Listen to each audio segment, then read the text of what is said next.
Welcome back to our BCBA mock exam channel. Today we're covering the most important concept in applied behavior analysis, reinforcement. Reinforcement is the foundation of behavior change. Every effective intervention in ABA relies on reinforcement principles. It is also one of the most frequently tested and most commonly misunderstood topics on the BCBA exam. If you want to get really confident with this concept through exam-style scenarios, you can also practice at www.mockexam.com. Reinforcement is the core mechanism that drives behavior. In ABA, we don't assume behavior changes randomly. Instead, behavior changes because of its consequences. Reinforcement is used in every intervention, whether you're teaching new skills, reducing problem behavior, or shaping responses. From an exam perspective, reinforcement appears heavily in scenario-based questions, so you must be able to identify it quickly and accurately. Let's define reinforcement in precise behavioral terms. Reinforcement is a process in which a consequence follows a behavior and increases the future probability of that behavior. There are two key components. First, a consequence occurs after behavior. Second, the behavior increases in the future. Importantly, reinforcement is defined by its effect, not by intention. Even if someone intends to reinforce a behavior, if the behavior does not increase, it is not reinforcement. This is the most important rule to remember. If behavior increases, reinforcement occurred. If behavior decreases, reinforcement did not occur. Labels like reward or punishment do not determine whether something is reinforcement. Only the change in behavior determines the definition. This is a major exam point. Always focus on what happens to behavior over time. To look at reinforcement in details, there are two types of reinforcement: positive reinforcement and negative reinforcement. Both types increase behavior, but they differ in what happens to the stimulus. In positive reinforcement, a stimulus is added after behavior. In negative reinforcement, a stimulus is removed after behavior. The key point is that both result in an increase in behavior. Positive reinforcement involves adding a stimulus after a behavior, resulting in an increase in that behavior. In simpler terms, something is added and behavior goes up. For example, if a student answers a question and receives praise, and then answers more questions in the future, praise is functioning as a reinforcer. The key is the presentation of a stimulus that encourages the behavior to occur more frequently. Common examples of positive reinforcement include praise after a correct response, candy or tangible rewards for completing tasks, bonus rewards, or attention following behavior. In each case, these actions aim to increase desired behaviors by adding a positive stimulus. Again, always verify that behavior actually increases. Otherwise, it is not reinforcement. A common misconception is that all rewards are reinforcers. This is not true. A reward only becomes reinforcement if it increases behavior. If behavior does not increase, then the stimulus is not functioning as a reinforcer. Other common mistakes include: first, delaying reinforcement, which weakens its effect, or selecting the wrong reinforcer. Always remember, effect determines definition, not intention. Negative reinforcement occurs when a stimulus is removed following a behavior and the behavior increases. This typically involves removing something aversive or unpleasant. For example, if completing a task removes a loud noise and the person completes the task more often, that is negative reinforcement. The key is that removal of a stimulus strengthens behavior. Negative reinforcement examples include escaping homework, turning off noise, stopping an alarm, and ending a demand. In all of these cases, these actions remove an unpleasant stimulus, thereby increasing the likelihood of the behavior occurring again.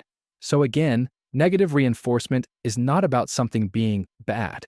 It is about removal leading to increased behavior. Understanding these examples helps clarify how negative reinforcement functions in behavior analysis. Negative reinforcement is often misunderstood. It is not punishment. Instead, it strengthens behavior by removing an aversive stimulus. The key misconception is that negative does not imply punishment, but rather the removal of something to increase a response. So again, the key distinction is not whether something is added or removed. It is whether behavior increases or decreases. To summarize the difference, positive reinforcement involves adding a stimulus. Negative reinforcement involves removing a stimulus. Both focus on the outcome of increased behavior. For the exam, always focus on two questions. Was something added or removed? Did behavior increase? That will guide you to the correct answer. Here's a quick way to identify reinforcement type. If something is added, then it is positive. If something is removed, then it is negative. If behavior increases, then it is reinforcement. Always check the consequence to determine the reinforcement type. Here are common exam traps. First, confusing escape with punishment. Escape is a form of negative reinforcement because it increases behavior. Second, assuming attention is always reinforcement. Attention only functions as reinforcement if it increases behavior. It can also be delivered in various ways and may not always involve another person. Third, mixed consequences. Scenarios in exam questions may present multiple consequences. Always focus on the immediate consequence following behavior. And finally, ignore distractors and irrelevant details in the exam question. Always return to the question, did the behavior increase? Let's now introduce an important concept, automatic reinforcement. Automatic reinforcement occurs when a behavior is reinforced without the involvement of another person. In other words, the behavior itself directly produces a reinforcing consequence. From a technical perspective, this is also referred to as non-social reinforcement because the reinforcement is not mediated by another individual. These reinforcers are often sensory-based. For example, behaviors like hand flapping, rocking, or vocal stereotypy may produce sensory stimulation that maintains the behavior. A key feature is that the behavior can occur independently of the social environment, which makes it more difficult to modify. For the exam, if you see a behavior that continues even when no one is present or responding, that is a strong indicator of automatic reinforcement. In contrast, social reinforcement involves another person delivering the consequence. This type of reinforcement is mediated by the social environment, meaning that another individual is required for the reinforcement to occur. Common examples include attention, praise, access to tangibles, or escape from demands provided by another person. For example, if a child engages in a behavior and receives attention from a teacher, and that behavior increases, then attention is functioning as a social reinforcer. On the BCBA exam, many scenarios involve social reinforcement, so you should always ask, is another person required for this consequence to occur? If the answer is yes, you are likely dealing with social reinforcement. Next, let's look at unconditioned reinforcers. Unconditioned reinforcers are stimuli that have innate reinforcing value, meaning they do not require prior learning to be effective. These are biologically relevant stimuli, such as food, water, warmth, or sleep. Because they are tied to survival, they function as reinforcers across individuals without the need for conditioning.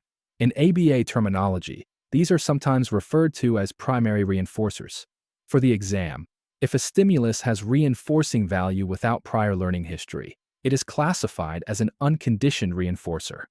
Conditioned reinforcers, on the other hand, acquire their reinforcing value through learning and experience. These stimuli are paired with other reinforcers over time, which gives them their reinforcing properties. Common examples include money, tokens, grades, or praise. For instance, money has no inherent biological value, but it becomes reinforcing because it is associated with access to other reinforcers. These are also referred to as secondary reinforcers. Most of the reinforcement we use in real-world ABA interventions involves conditioned reinforcers, especially in systems like token economies.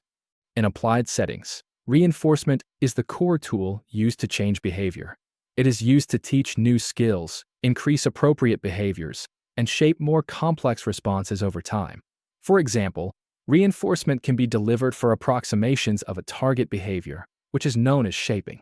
In practice, effective reinforcement requires ongoing processes such as assessing behavior, selecting appropriate reinforcers, implementing consistently, and monitoring outcomes. The key is that reinforcement is not static. It must be continuously adjusted based on data. On the BCBA exam, reinforcement is most often tested through scenario-based questions. You'll typically be given a description of a behavior and a consequence, and asked to determine whether reinforcement occurred and what type it is. To analyze these questions, follow a systematic process. First, identify the target behavior. Second, determine what happened immediately after the behavior. This is the consequence. Third, identify whether a stimulus was added or removed. Finally, determine whether the behavior increased over time. If the behavior increased, reinforcement occurred. Then you classify it as positive or negative based on the stimulus change. Using this structured approach will help you avoid common exam traps. In more complex exam questions, you may encounter multiple consequences occurring at the same time. These are known as mixed scenarios, and they are designed to test your ability to identify the primary reinforcer. Not every consequence in the scenario is relevant. Some are distractors. Your task is to determine which consequence actually leads to an increase in behavior. To do this, focus on which consequence occurs immediately after the behavior and which one is functionally related to behavior change. Always analyze the functional relationship, not just the description. It's critical to clearly distinguish reinforcement from punishment. Reinforcement refers to any process that increases behavior. Punishment refers to any process that decreases behavior. Both can involve adding or removing stimuli, but the defining feature is always the effect on behavior.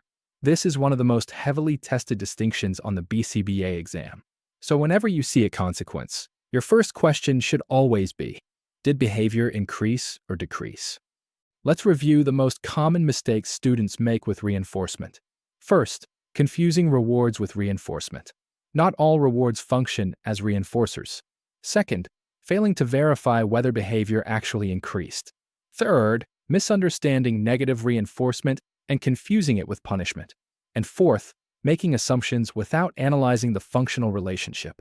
To avoid these mistakes, always base your answer on observable changes in behavior, not on labels or assumptions.